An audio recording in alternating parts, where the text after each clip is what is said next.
ગુજરાતના મંદિરોની વાત થતી હોય, ગુજરાતના દેવસ્થાનોની વાત થતી હોય, અને ત્યારે મરતોલીની વખડીવાડીમાં ચેહરની વાત કેમ ભૂલાય?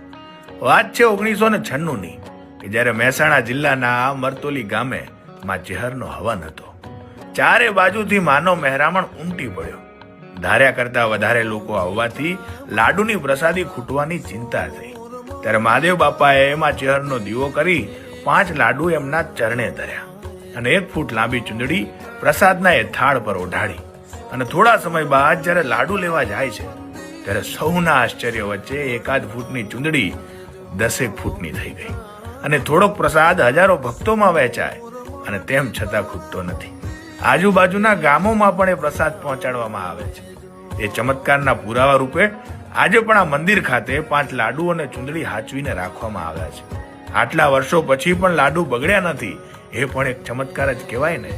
જય માં મરતોલીની.